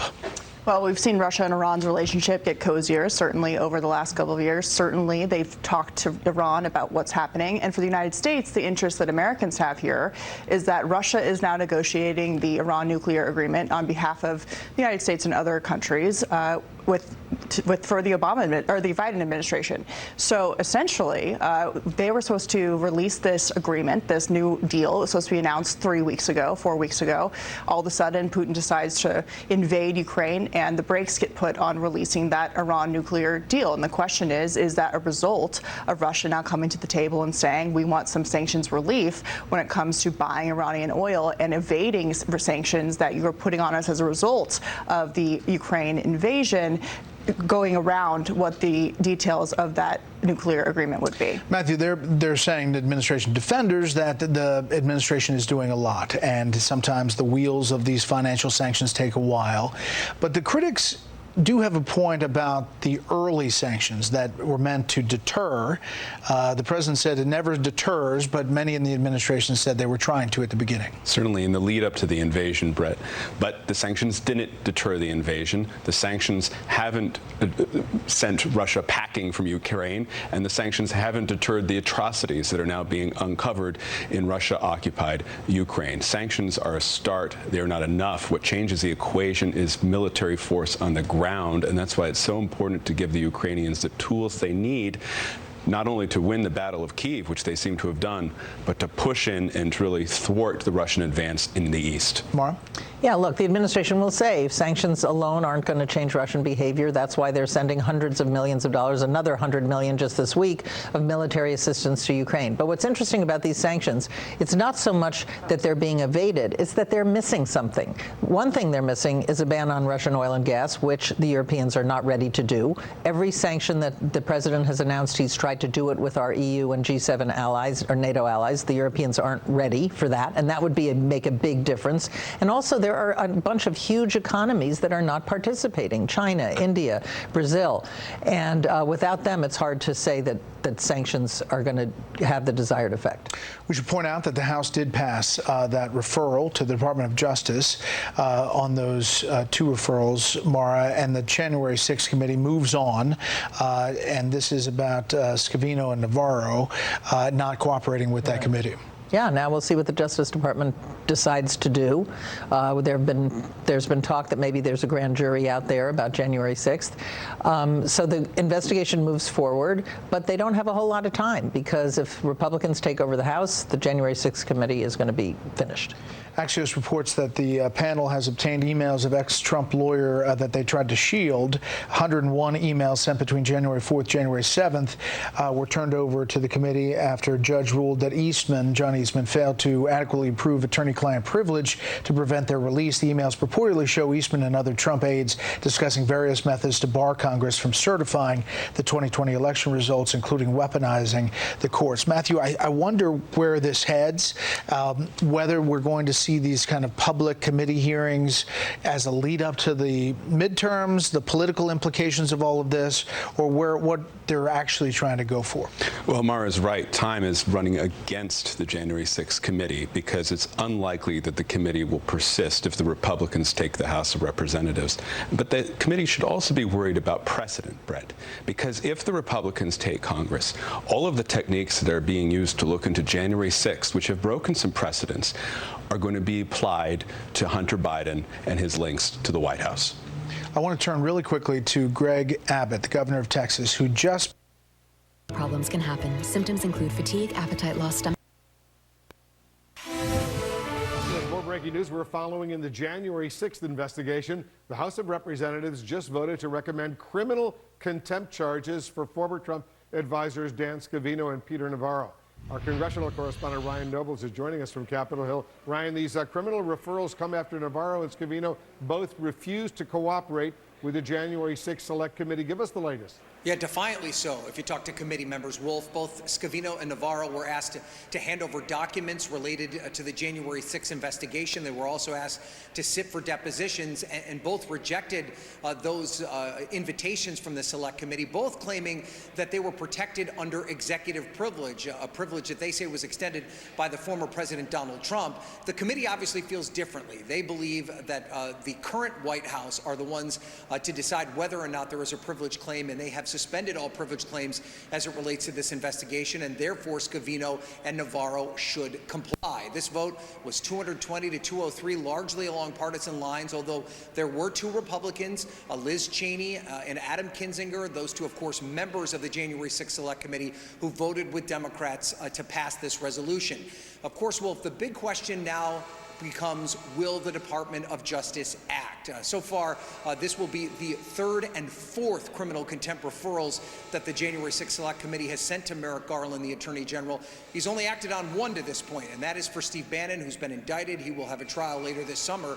They've still been sitting for weeks on the criminal contempt referral of Mark Meadows, the former White House Chief of Staff. And in fact, the Attorney General just this week was asked to comment on the progress of that investigation and pending indictment, and refused to comment. So this will be another question as to whether or not these criminal contempt referrals really carry any weight, especially once they get to the Department of Justice. The committee wants to demonstrate that if you defy an act of the Congress, that there are serious consequences, and something along this line could lead to a hefty fine, even a year in jail. So it will be up to the Department of Justice to see this through. Wolf? All right, Ryan, thank you. Ryan Noble's up on Capitol Hill. I'm Wolf Blitzer in the Situation Room. I'll be back in half an hour on our news. Want it? You can find a burger anywhere, just not here sitting over real hickory smoke for 13 hours. And therein lies the problem Arby's has solved for you. Arby's, we have the meats. Tonight, new images emerging of Russia's atrocities in Ukraine as the U.S. personally punishes Vladimir Putin's family. The scope of the devastation now revealed in Bordyanka, where hundreds of civilians are believed to have been killed about 15 miles from the Bucha massacre. The U.S. saying all Russian forces have now withdrawn near Kyiv, and the U.S. imposing new sanctions against Russia, including on Putin's adult daughters. Also, our exclusive with Secretary of State Antony Blinken. We ask, can Putin be held accountable without a trial? Also tonight, new reports of tornadoes touching down today in the south on the heels of that deadly outbreak. Al Roker standing by. No charges in the fatal shooting of Amir Locke during a no-knock raid. The new body cam video, what it shows, and the reaction from Locke's family. New developments in the deadly mass shooting in Sacramento. Police now say at least 5 gunmen opened fire. What they believe sparked it. Big oil CEOs on the hot seat. The heated moments lawmakers accusing them of ripping off Americans with record gas prices. How they responded. And inside the Bitcoin boom, the mayor hoping to make his city the crypto capital of America. This is NBC Nightly News with Lester Holt. Good evening, everyone. The further our cameras travel along the bloodied, gnarled path of the Russian war machine, the more the apparent Russian strategy reveals itself. Destroy everything.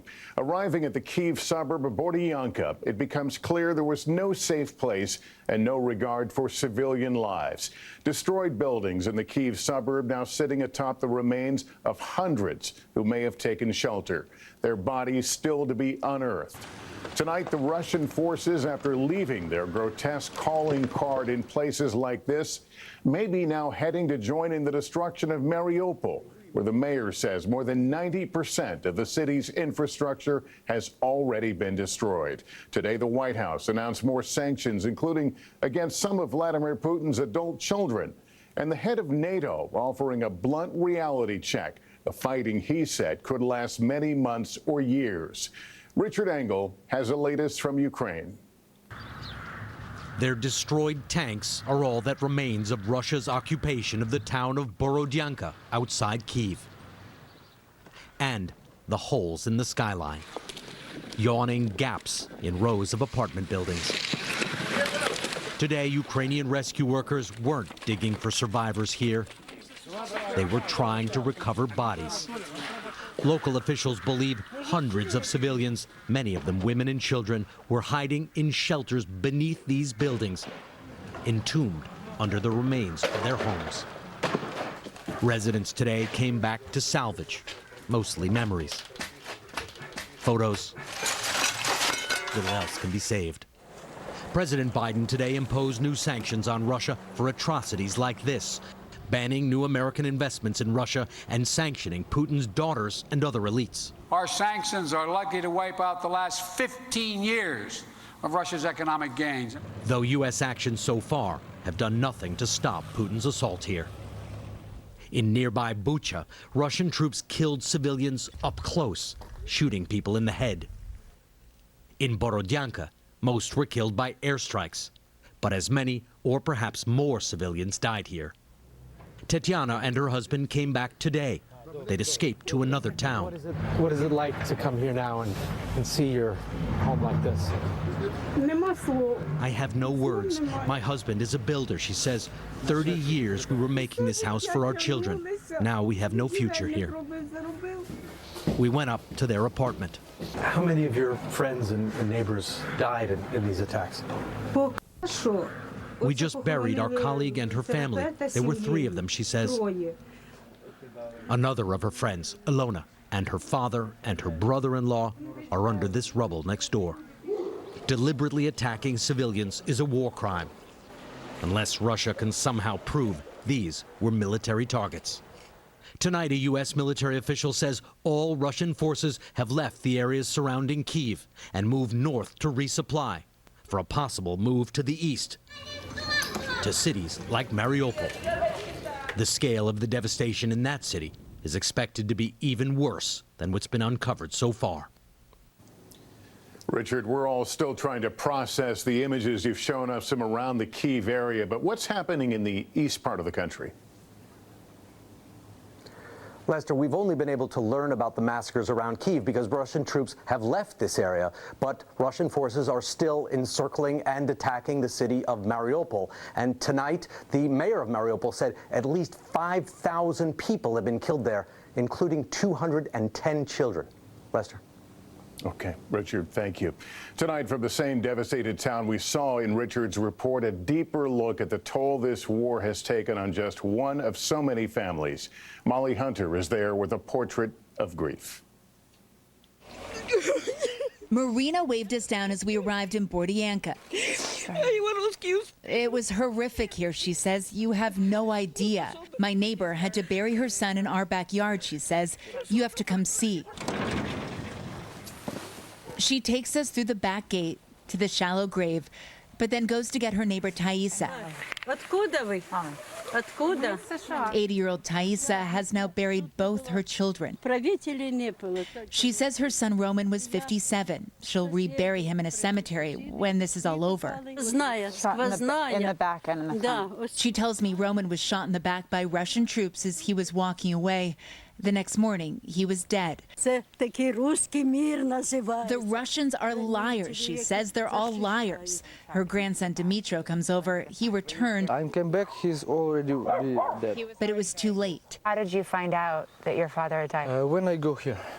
So you came back expecting to see him? Yes, yes. He's angry. It's bull. All they're saying is bull. Heading east to fight for his father.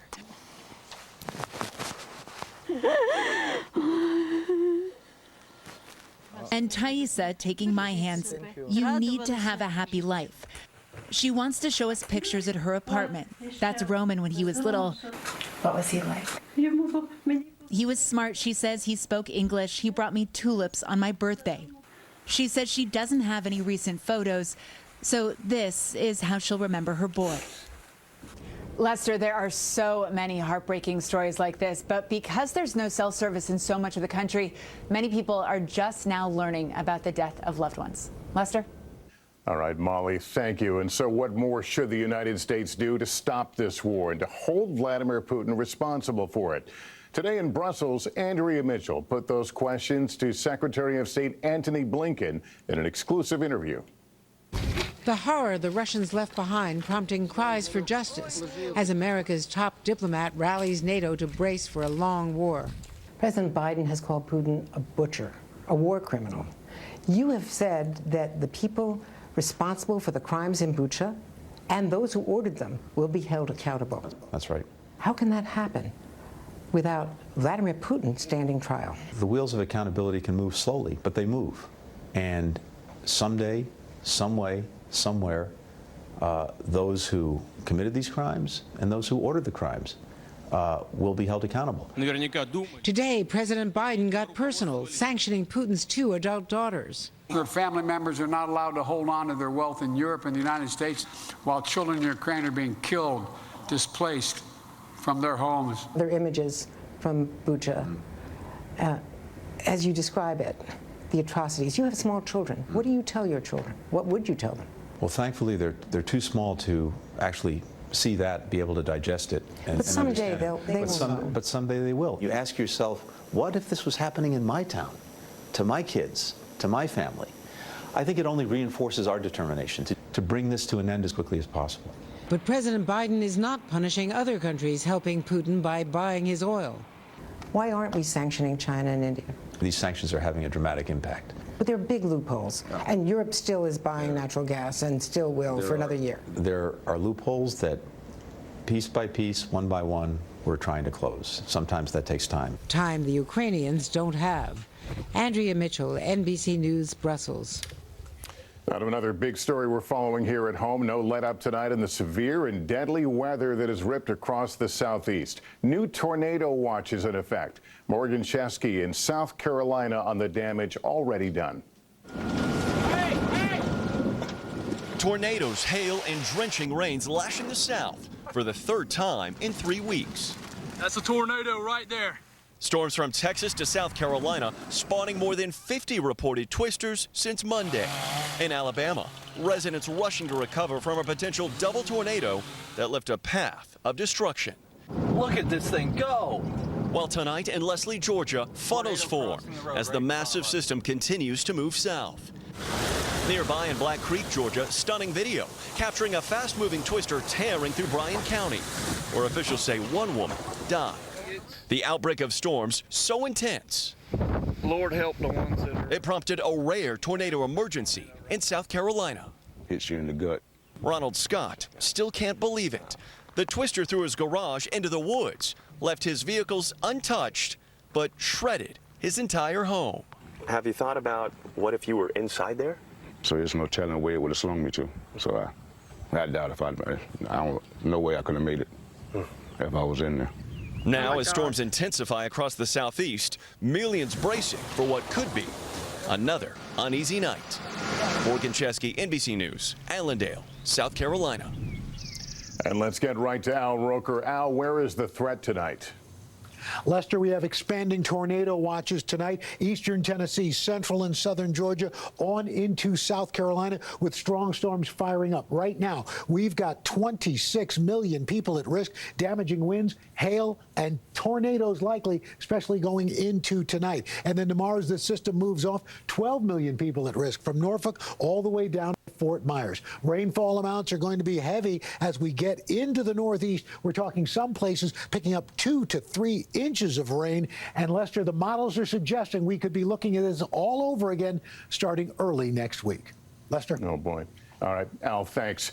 In Minneapolis, no charges will be filed against the police officer who shot and killed Amir Locke while carrying out a no-knock warrant in February. The case drew massive protests. Tonight, the family outraged. Here's Miguel Almaguer when we have to warn you, some of the video is disturbing. After police quietly unlocked this Minneapolis apartment, then startled and killed Amir Locke, who was under a blanket sleeping on a couch and reached for his gun. Today, state officials announced the officer who fired his weapon, Mark Hanneman, will face no criminal charges. To charge a case like this would simply be After a 2-month review and now the promised release of all body cameras, including Hanneman's, investigators say the officer followed the law after video shows Locke holding his registered gun aimed toward Hanneman, though his finger was not on the trigger. Hanneman told investigators, "I felt if I did not use deadly force, I would likely be killed." It would be unethical for us to file charges in a case in which we know that we will not be able to prevail. As protests erupted after the shooting, police came under intense scrutiny for killing the 22-year-old, who was not a suspect in their case, while executing a no-knock warrant, a practice now banned in the city. This is not over. You may have been found not guilty, but in the eyes of me, being the mother who I am, you are guilty. Calling his killing an execution, Locke's family, who is still pursuing a civil case, says what happened today is just another police cover-up. Miguel Almaguer, NBC News. And there are new developments in the mass shooting that killed 6 people in Sacramento this past weekend. Police now say it was a result of gang violence, with at least 5 gunmen in 2 separate groups exchanging fire downtown. 3 men have been arrested in connection with the shooting. In 60 seconds, big oil executives on defense amid huge profits and charges of price gouging, as so many Americans feel the pain at the pump. The process begins in the countries that people are coming from. Historically, it's been the Northern Triangle. Now, because it's being seen as a free-for-all. Hold on, Congressman. This sounds exactly like the addressing the root causes of immigration we always hear about. And I've been spent a lot of time on the border. I know you have too. I didn't see a lot of people going over sections of the Trump wall that had been built. And if you have 450,000 people aren't going to come if they know they're met with a wall that goes from San Diego to the Gulf of Mexico.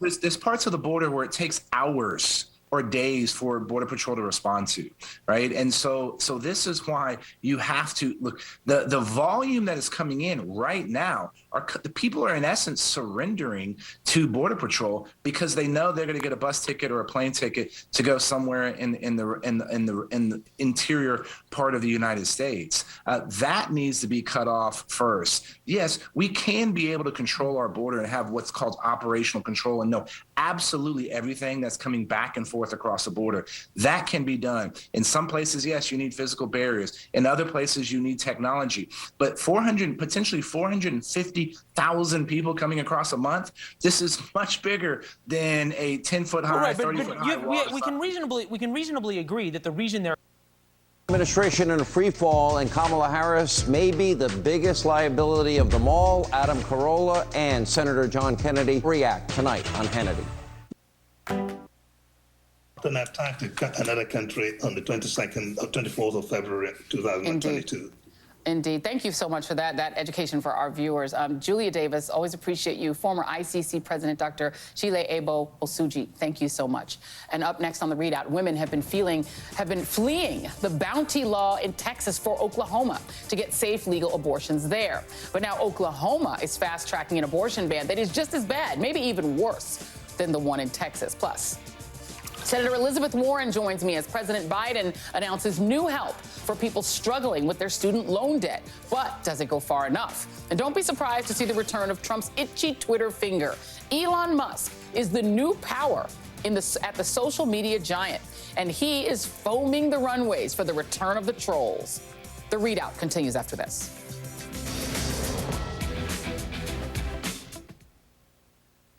Our courts are not working for everyone.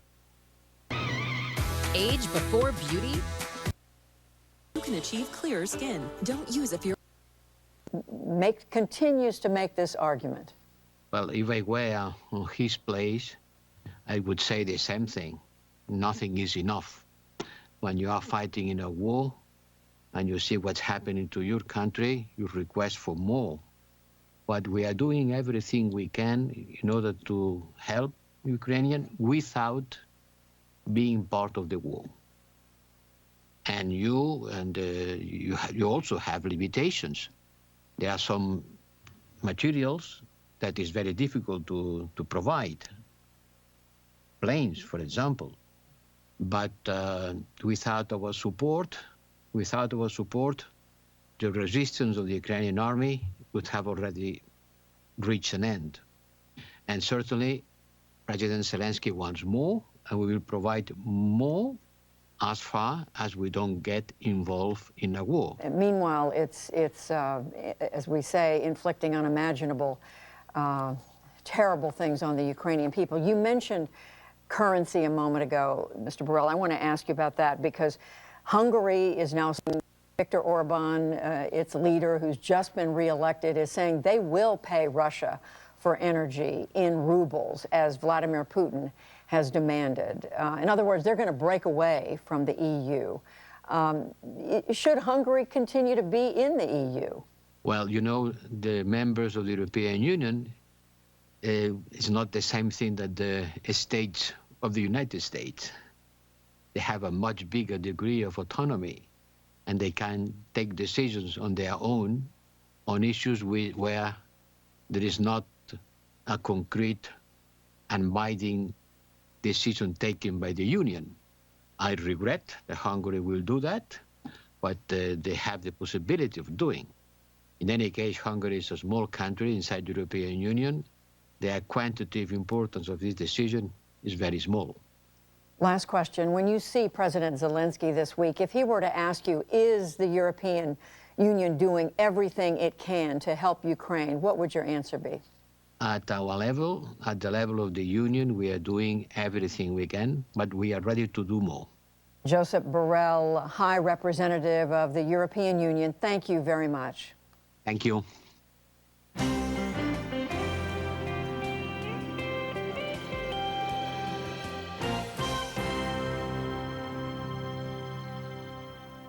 In the day's other news, the United States charged a Russian media baron with spreading propaganda on Ukraine in violation of U.S. sanctions. Konstantin Malofev is believed to be in Russia beyond the reach of U.S. justice. But Justice Department officials said they have seized $10 million of his assets 2 days after seizing another oligarch's yacht. We have our eyes on every yacht and jet. We have our eyes on every piece of art and real estate purchased with dirty money, and on every Bitcoin wallet filled with proceeds of theft and other crimes. The Justice Department also said that it has disrupted a botnet, a network of thousands of infected computers controlled by Russian military intelligence. Russia's parliament paid tribute today to the late Vladimir Zhirinovsky, a Putin ally and fiercely nationalist lawmaker. He was known for anti-Western tirades going back 30 years. Lawmakers in the Russian State Duma stood for a moment of silence today to mark his passing. Zhirinovsky had been hospitalized with COVID in February. He was 75. In Israel, the fragile governing coalition is in disarray after a single lawmaker's defection erased its majority in parliament. The dispute involves religious observances in public hospitals during Passover. If it cannot be resolved, Israel could face new national elections for the 5th time in just over 3 years. Back in this country, parts of the South are recovering from tornadoes and thunderstorms for the 2nd time in 2 weeks. 3 people were killed Tuesday in Texas, Louisiana, and Georgia. Gusting winds and heavy rain hit central Georgia hard. And a twister struck west of Savannah before veering off. Farther south, another storm ripped a path near Blakely. There was a tornado that touched down in this path, and the top of a pine tree fell into the front part of my parents' house, and there's a hole in the front. This can be fixed. Everybody's safe. Nobody got hurt. A tornado warning also forced a state house in South Carolina to be evacuated, and thousands of customers lost power across several states. The U.S. House of Representatives moved this evening to vote contempt of Congress charges against 2 former Trump advisors in the January 6th investigation. Peter Navarro and Dan Scavino have refused to testify, even though President Biden has denied them the shield of executive privilege. The Justice Department will decide whether to prosecute the pair. Prosecutors in Minneapolis have decided not to charge a police officer who fatally shot Amir Locke. The 22-year-old black man was killed during a no-knock search in February. Today, prosecutors said they could not justify charges because Locke pointed a gun. Afterwards, his mother warned the officer that she won't give up. They spoke at separate briefings. It would be unethical for us to file charges in a case in which we know that we will not be able to prevail because the law does not support the charges. The spirit of my baby is going to haunt you for the rest of your life. Wow. I am not disappointed. I am disgusted with the city of Minneapolis. Just yesterday, the mayor of Minneapolis announced a new policy that requires police to knock and wait before entering a home. It takes effect Friday. President Biden today extended a pause on student loan repayments through August 31st. The freeze has now been extended 6 times during the pandemic. It affects more than 43 million Americans who have student debt. On Wall Street, stocks retreated on news that Federal Reserve leaders expect that they may need to raise interest rates 0.5 point instead of 1/4 point and multiple times to fight inflation. That, plus accelerated reductions in bond holdings, will drive up borrowing costs. In response, the Dow Jones Industrial Average lost 144 points to close at 34,496. The Nasdaq fell 315 points, 2%. The S&P 500 slid 44, 1%. And the early 1960s singer and teen idol Bobby Rydell has passed away after complications from pneumonia. He gained stardom in the period between Elvis and the Beatles with nearly 36 hits, including Kissing Time and Wild One. He also starred in the 1963 movie musical Bye Bye Birdie and made numerous TV appearances. Bobby Rydell was 79. Still to come on the NewsHour, Oklahoma passes a near total ban on abortion. The increasing partisan divide on the Supreme Court raises questions about ethics. Multiple states across the country advance legislation banning certain books from schools, plus much more. This is the PBS NewsHour from WETA Studios in Washington. Is going to break down. The longer it's in combat, the more it sustains these losses. Any talk of it, by the way, of going back to Kyiv is fanciful. They'll be lucky if they can set up a defendable perimeter in the Donbass and hold on. I mean, it is incredible. You're talking about a quarter there of the battalion technical groups. And again, those are some of their most highly trained and prepared forces.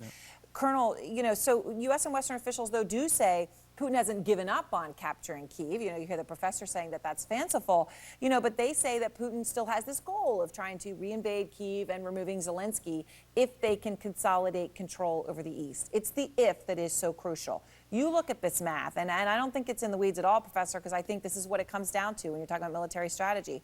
Colonel, do you think it's possible? Well, I think it's possible only if they use a weapon of mass destruction of some type, and that, of course, would be a disaster. I think that the way in which the Russian forces have treated, as we say in the military, is something that is, as the professor mentioned, completely unsustainable. It is completely inconceivable, actually, that a unit of this type or units of these types, like the battalion tactical groups, can reconstitute themselves in time to have a meaningful assault on any place, let alone Kyiv, in the not too distant future. And we know that they're looking at May 9th as their deadline, to do this. If they do this, they're going to have to do something really drastic in order to get to that point. All right, a sobering way to end this conversation. Thank you both very much. I appreciate it. Thank you. You bet, Aaron. And next, the U.S. sanctioning Putin's daughters. What do we know about them? Plus a car crushed by a Russian tank with the driver still inside. Another person killed on their bike. I'm going to talk to a journalist who just traveled and witnessed the horrors of Putin's war in those suburbs of Kyiv. Where do you find the perfect project? To cover the news, it's amazing deals on all boats. Full coverage from the state capitol. Dakota News. Fuel. Our environment. The hearing came.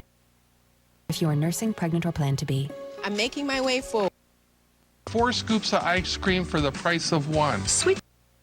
I mean, it's been with us for quite some time, but it's found new energy with Trump, with the Trump administration and afterward. And so, you gave the number of bills there, but, we talked about before, the number of bills that are against critical race theory, the number of bills that are attacking LGBTQ rights in this country, they're of a piece here. And if you're asked what's going on and what holds them together, I mean, maybe one more poll question, since I'm a pollster, I'll give you one more, is this question we've asked. It's a very big picture question, but I think it links it all together. And that is a question that asks, do you think that American culture and way of life has changed for the better or changed for the worse since the 1950s? The country's fairly divided on that question, but the two political parties are mirror images of one another. 2/3 of Democrats say it's changed for the better. 2/3 of Republicans say it's changed for the worse, but there are no groups that say it's changed for the worse more than conservative white Christian groups. Part of what holds this together is this kind of, as these groups are declining, they're no longer majority culturally or demographically in the country. It is this kind of last kind of flailing and extreme effort, really, to kind of drag the country back to a time when they really were the political, cultural majority that they no longer are today. And I think everybody watching this show needs to understand, and you need to be really clear about this. They were patient, and they built a 6-3 court so that, again, even John Roberts institutionalism can't stop them. They are one Supreme Court decision away from making abortion illegal in the entire United States. If you don't think they're going to also come for contraception, you're fooling yourself. They want to create a white Christian identity movement that's national and that cannot be stopped because the Supreme Court will affirm it. Watch it happen. Y'all don't want to vote? You better vote, especially for senators, because that's who decides who gets on the court. And they have built this court on purpose for a reason. Y'all got to wake up. Robert Jones, Emily Wales, who is living this nightmare already in Oklahoma. Thank you both very much. Still ahead, Senator Elizabeth Warren is here to talk about the life-changing impact of the Biden administration's extended pause on student loan payments and much more. We're back after this.